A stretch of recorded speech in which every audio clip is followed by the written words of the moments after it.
is employee experience, and how does workforce management contribute to a better employee experience? I was recently asked this question, and then a couple days later, I actually saw a post about employee experience. So let's hop into it and talk about it.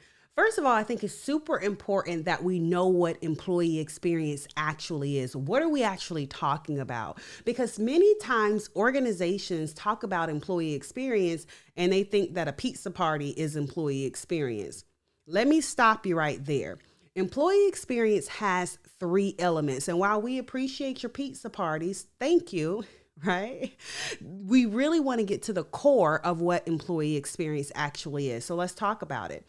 When we think about employee experience, we need to be making sure that our employees are skilled. So we need to make sure that we are equipping them. That is what equipping our employees is all about, skilling them, making sure that they have the skill to serve the customer or to do their job. Why? So that they can show up confidently and the customer can get the results. They can get the service that they actually need. Nothing is worse than walking into an establishment or calling an establishment and thinking that you're going to get service as a customer and the person who's serving you is not skilled to serve you. What does it make you start to think of and do? It makes you start to think of the competitor. Well, if I just go over here, I'm sure that they can serve me. So the very first thing that we want to make sure that we're looking at when we're thinking about building a better employee experience is skilling. So our training programs, continual training, micro training, just-in-time training,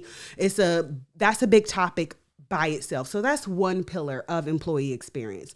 The next pillar is empowerment.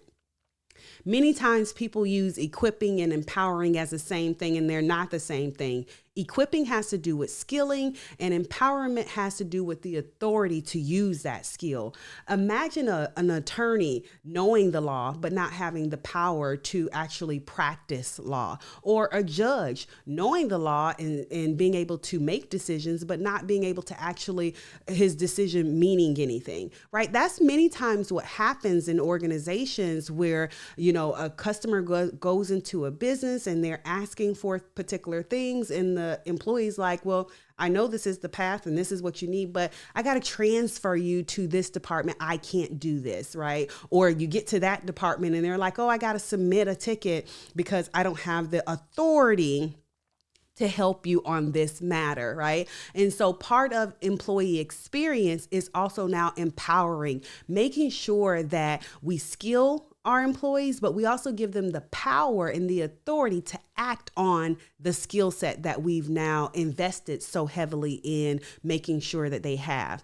And then last, but certainly not least, right, pillar of employee experience is engagement. How do I keep this employee engaged? One of those things is by making sure that we have clearly stated what the process is, how we measure success of this process, and what you're going to be held accountable to.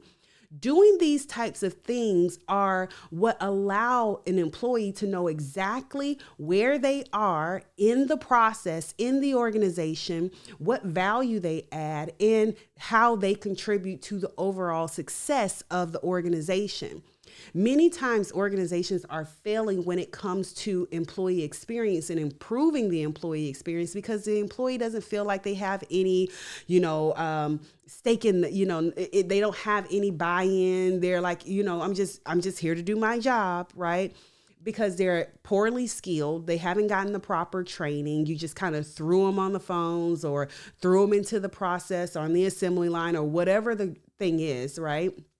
And then when it comes to actually acting on the skills that they do have, it always has to go up. You should be able in your organization to be able to have a process put in place to where, hey, based on your skill set, you can make these levels of decisions. We credit up to this amount, right? So now as an employee, I can be able to actually act on the skill set that I have. And then again, like I said, last but certainly not least is engagement. How do I engage this employee throughout this process? How do I make sure that they understand where their role shows up, how we're going to measure success, what they're going to be held accountable to, what the standards and what the processes are, and their feedback. How do we get feedback from them, right? So employee experience is way bigger, all right, than your team huddle pizza party. While again,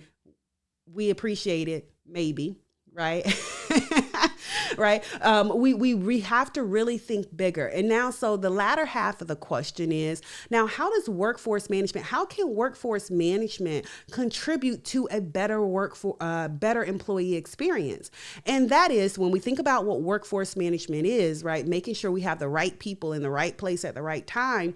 Workforce management should really be partnering with the business when it comes to skilling, right? Hey, this new hire or this tenure agent needs this lunch and learn, or they need this particular thing. Okay, let me make sure that I get it scheduled. Let me prioritize that based on the traffic and the volume that's coming in. This is the best time to have that training, or this is the best time to have that coaching session, right?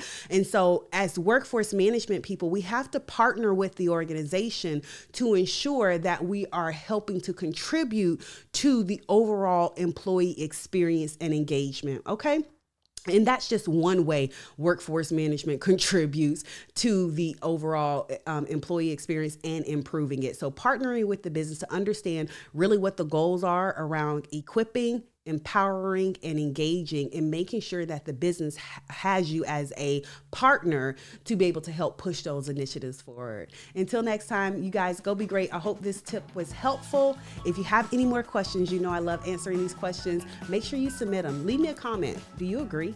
All right. See y'all soon. Bye.